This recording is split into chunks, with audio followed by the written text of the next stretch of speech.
টি-20 বিশ্বকাপে দলের বাজে পারফরম্যান্সের পরেও ক্রিকেটারদের পক্ষে সাফাই গাইছেন বিসিবি সভাপতি নাজমুল হাসান পাপন।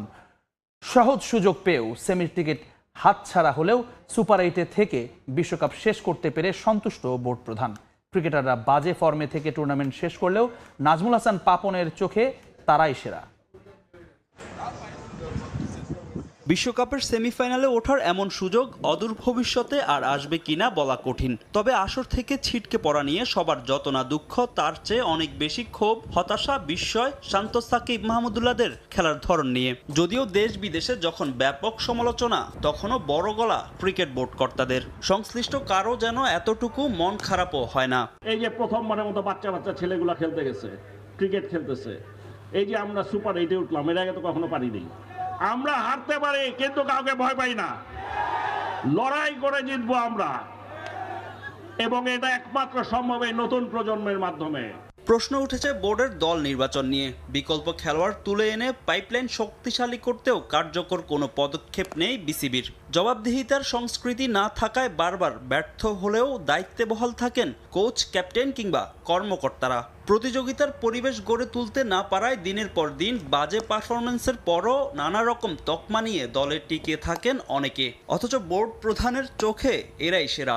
এই যে তানজিদ তামিম, বাচ্চা ছেলে, কি সব বাঘা বাঘা বোলার, ভয় পায় না, কিন্তু এখনো ভয় পায় না। তানজিদ সাকিব বল করতেছে, এটা একটা বাচ্চা ছেলে, জীবনের প্রথম খেলতেছে, এইসব দলের প্লেয়ারদের দেখেই নাই, নামই শুনছে খালি। হ্যাঁ, ওর বল করে যে একটু ভয় পায় না। বড় বড় প্লেয়াররা থমকাই গেছে, একে কই থেকে আসলো। রিশাদ হোসেন বাচ্চা ছেলে, ওর বলই বুঝতে পারে না। টি-20 বিশ্বকাপের সব আসরে অংশ নেওয়া 9 দলের মধ্যে একমাত্র বাংলাদেশি কখনো সেমিফাইনালে উঠতে পারেনি। তারপরও দল নিয়ে বিসিবি সভাপতির এমন বক্তব্য সত্যিই নিরাশ করে সবাইকে।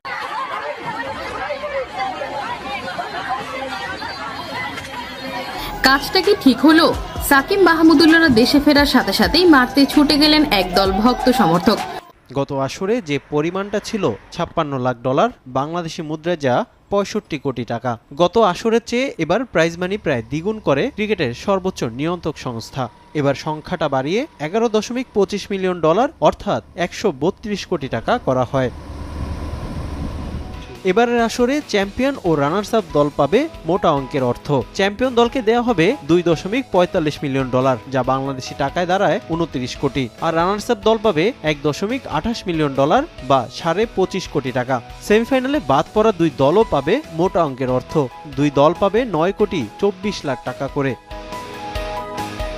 এছাড়া সুপার 8 থেকে বাদ পড়া 4 দল পাবে $2,82,500, বাংলাদেশি মুদ্রায় যা প্রায় $4.50 লাখ টাকা। সেই হিসেবে বিশ্বকাপের সুপার 8 থেকে বিদায় নেওয়া বাংলাদেশ শুধু প্রাইজ মানি হিসাবেই এই পরিমাণ অর্থ পাচ্ছে।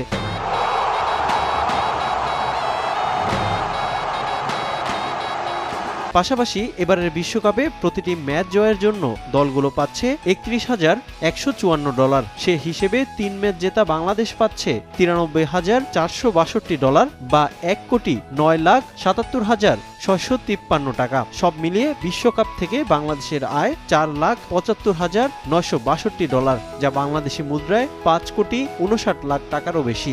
এর সঙ্গে যুক্ত হবে ম্যাচ ফি, ম্যাচ সেরার পুরস্কার সহ অন্যান্য আয়। সিনিয়র ক্রিকেটারদের অশনির ছায়ায় কি দিন দিন রসা তোলে যাচ্ছে বাংলাদেশ ক্রিকেট। আফগানিস্তানের মতো দল যেখানে টি-20 বিশ্বকাপের সেমিফাইনাল খেলবে, তখন তাদের কাছে হেরে বাংলাদেশ দল ধরবে বাড়ি ফেরার পথ। সবাই পারছে, বাংলাদেশ কেন না? কোথায় কাজ করছে পিছুটান? ধীরে ধীরে গ্রাস করছে বাংলাদেশ ক্রিকেটকে। আফগানিস্তানের বিপক্ষে ম্যাচ হেরে বিশ্বকাপের সুপার 8 থেকে ছিটকে গেছে টাইগাররা। পুরো বিশ্বকাপ জুড়ে একের পর এক ম্যাচে চলেছে নাজুক ব্যাটিং পারফরমেন্স। সমালোচনা হয়েছে টাইগার ব্যাটারদের ইন্টেন্ট আর ইম্প্যাক্ট নিয়ে। দল হিসেবেও যে খুব একটা সুনাম কুড়াতে পেরেছে নাজমুল শান্তর দল, তাও না। বরং এই সবকিছুর ভিড়ে আলাদা করে নজরে পড়েছে সাকিব রিয়াদের শেষের শুরু। বলার মতো কাজে আসেনি তাদের অভিজ্ঞতা কিংবা পারফরমেন্স কোনোটাই। ট্রিট দিতে আর দারুণ সব ডিল পেতে অর্ডার প্লিজ। থ্যাংক ইউ পাও পাও। বাংলাদেশ আফগানিস্তান ম্যাচের পর ক্রিকবাজে কথা বলার সময় ভারতীয় ক্রীড়া বিশ্লেষক জয় ভট্টাচার্য জানিয়েছেন এখন সময় এসেছে সাকিব রিয়াদদের সরে যাওয়ার, কারণ সাকিব রিয়াদদের মতো সিনিয়র ক্রিকেটারদের ছায়া বাংলাদেশ দলের উপর বিরূপ প্রভাব ফেলছে। সাকিব বাংলাদেশের সেরা খেলোয়াড়, সে দারুণ একটা ক্যারিয়ার গড়েছে, কিন্তু আমার মনে হয় এখন সময় এসেছে তার খেলা ছাড়ার, অন্য কোনো কিছুর জন্য না। সিনিয়র ক্রিকেটারদের ছায়া এই দলটার উপর বেশ প্রভাব ফেলেছে। কিছুদিনের জন্য এই দলটাকে তরুণদের হাতে ছেড়ে দিন, ওদেরকে হারতে দিন, নিজের পায়ের তলার মাটি খুঁজতে দিন। ওদের এটা করা উচিত, কারণ এই দলটা যেভাবে টি-20 খেলার কথা সেভাবে খেলছে না। দলটাতে পাওয়ার হিটার নেই, ভালো ওপেনারও নেই। যখনই তারা নতুন একজনকে দলে সুযোগ দেয়, তারা ভালো করলেও দু একটা জিনিস এদিক সেদিক হলেই তারা বিকল্প হিসাবে একজন সিনিয়র ক্রিকেটার নিয়ে আসে। তাদের এই সিনিয়রদের ছায়া থেকে বের হতে হবে। সাকিব রিয়াদরা ক্রিকেট ছেড়ে দিলে বা অবসরে গেলে বাংলাদেশ দলের হাল ধরবেন কারা? কেমন হবে ভবিষ্যতের সেই চিত্র? জয় ভট্টাচার্য বাতলে দিয়েছেন সেই সমাধানও। জানিয়েছেন বাংলাদেশ দলের দায়িত্ব নিতে হবে তাওহিদ হৃদয়, তানজিম সাকিব, শরীফুলদের মতো চ্যাম্পিয়ন মেন্টালিটির ক্রিকেটারদের। তাদের লম্বা সময়ের চিন্তা করে সিদ্ধান্ত নেওয়া উচিত এবং বলা উচিত, আমাদের নিয়ে সমালোচনা হলেও আগামী 2 বছর আমরা কিছুই করব না। 2 বছর পর যখন আমরা ফিরে আসব, তখন আমরা ভালো ক্রিকেটারদের একটা গ্রুপ তৈরি করব। আমার মতে এই গ্রুপে 2020 যুব বিশ্বকাপ জয়ী দলের ক্রিকেটাররা থাকবে। তাওহিদ হৃদয়, তানজিদ হাসান তামিম, শরীফুল, ওরা সবাই এই জেনারেশনের ক্রিকেটার। ওদেরকে একসঙ্গে করুন এবং বলুন দলটা এখন তোমাদের। সাবেক English cricketer Michael Vaughan Bangladesh ক্রিকেটের আরও একটা সমস্যা নতুন করে সামনে নিয়ে এসেছেন। বাতলে দিয়েছেন পাওয়ার হিটার কিভাবে তৈরি করতে হবে সেই সমাধান। বাংলাদেশ দলের সবচেয়ে বেশি প্রয়োজন ঘরের মাটিতে ভালো উইকেটে খেলা। আপনি বাংলাদেশে খেলতে গেলে দেখবেন এখানকার পিচগুলো ভালো না। ব্যাটিংয়ে বাংলাদেশের পাওয়ার প্রয়োজন, ভালো উইকেটে নিয়মিত খেললে এটা সম্ভব, যাতে তরুণরা বাংলাদেশের হয়ে ঘরের মাটিতে খেলতে নামলে বল মাঠের বাইরে পাঠাতে পারে। বাংলাদেশে অন্য দলগুলো খেলতে গেলে তারা নিজেদের মতো উইকেট বানিয়ে ম্যাচ জিতে, এটা খারাপ না, কিন্তু আপনি যখন বিশ্বজুড়ে খেলতে যাবেন তখন বাংলাদেশ ম্যাচ হারলে ভক্ত সমর্থকরা সমালোচনা করবেন, 2 দিন পর আবার ভুলেও যাবেন। টাইগাররা যখন আবার মাঠে খেলতে নামবেন, বাংলাদেশ বাংলাদেশ বলে গলা ফাটাবেন, আবারও ম্যাচ হেরে মনে কষ্ট নিয়ে বাড়ি ফিরবেন। এবারের টি-20 বিশ্বকাপ থেকে শিক্ষা নিয়ে কি বাংলাদেশ দলে আসবে চোখে পড়ার মতো কোনো পরিবর্তন, নাকি যেভাবে চলছে সেভাবেই চলবে? ক্রিকেটে আপকামিং ...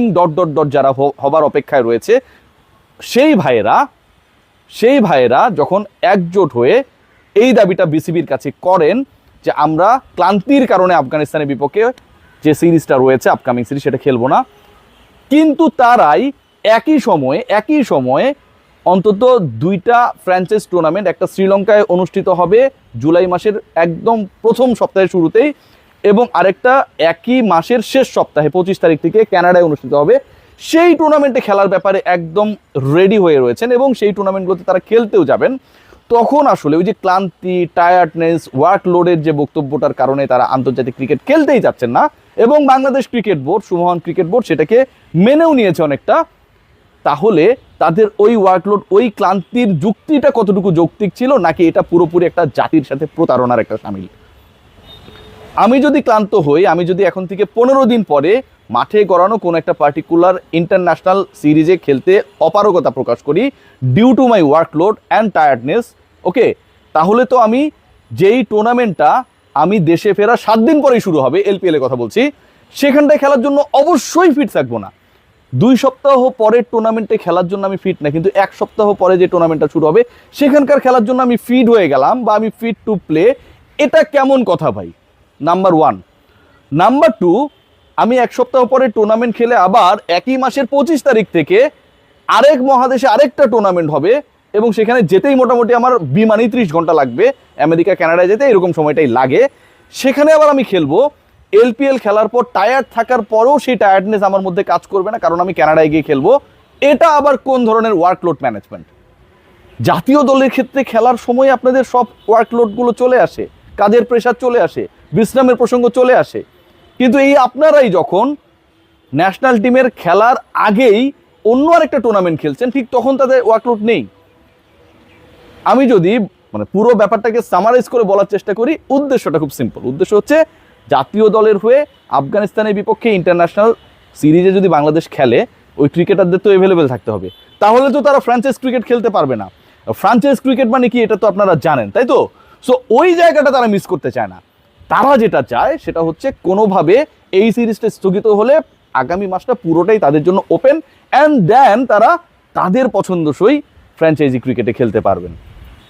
বাংলাদেশ ক্রিকেট বোর্ড সেটা মেনেও না। এবং কোন প্রেক্ষাপটে ওই পার্টিকুলার বড় ভাইয়ের নেতৃত্বে ছোট ভাইয়েরা তারা একটা গ্রুপ হয়ে একটা মানে কি বলবো দারুণ একটা মোমেন্টাম তৈরি করে বাংলাদেশ ক্রিকেট বোর্ডের কাছে এটা অ্যাপ্রোচটা করেছে। জালাল ইউনুসের কাছে প্রথমে অ্যাপ্রোচ করা হয় এবং পরবর্তী সময়ে আমরা যেটা দেখেছি এই একই অ্যাপ্রোচটা জালাল ইউনুস থেকে বাংলাদেশ ক্রিকেট বোর্ডের কাছে সেই অ্যাপ্রোচটা গেছে।